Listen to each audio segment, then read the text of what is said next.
The future of films today begins with several filmmakers so talented they make bad movies good. 30 Days of Night stars Josh Hartnett, the Prince of Cool, in a vampire film just in time for Halloween, which, by the way, is not an accident. And speaking of accidents, my foresight took a bit of a tumble and psyched itself into thinking Rendition was the working title for the new Wolverine flick, which, by the way, it actually was.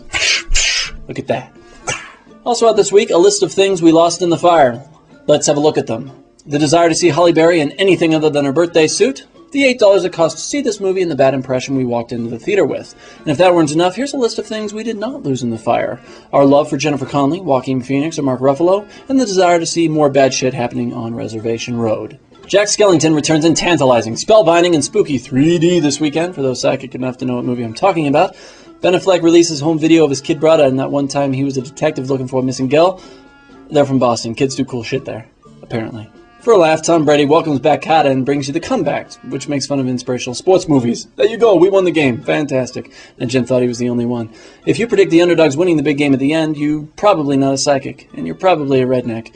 Also good for a laugh, Wrist Cutters, a love story. Makes its way to you after spending 2 years in the recesses of my mind, driving me absolutely mad with the idea that slicing open a vein might just be a good time. John Demme, filmmaker, documentarian, and more popularly known for Swimming to Cambodia, the movie, not the accomplishment, splices together yet another look at a relatively famous and interesting guy, this time Jimmy Carter, man from Plains. Enough said. Great news for those of you who didn't get on the train to Weirdsville in 1995 at the station outside of Empire Records, open till when? The man behind Happy Harry Hart on his back, and if my keen and insightful vision isn't too cloudy from masturbation, I think this is the cult good time of the year. In the era of Harry Potter, it's not a good idea to begin a series called Sarah Landon and the Paranormal Hour, unless Sarah's as easy on the eyes as Selma Hayek, or the story is simplistically intriguing as Star Wars. Now, how many of you foresee this is the case for little Landon? Those of you who laughed when I told you a clairvoyant burning bush told me that Christian Slater would one day voice, Ramesses! You mean Ramses? Ramses, let my people go! Or even more accurately, Ramesses? You mean Ramses?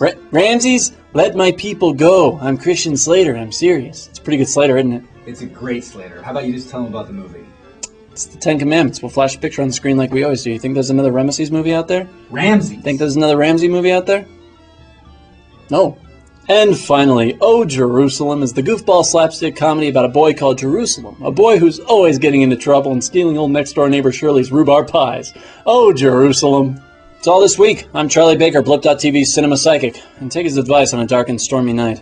When some wild-eyed 8-foot-tall maniac grabs your neck, taps the back of your favorite head up against a barroom wall, he looks you crooked in the eye and asks you if you paid your dues, and you just stare that big sucker right back in the eye, and you remember to watch Big Trouble in Little China once in a while. It's all in the reflexes. I'll foresee you next Friday. I'm sensing the show is over. It's bad, but at least you have that one. Yeah. It's saying desire. How hard is it to say desire? I desire you. What's a...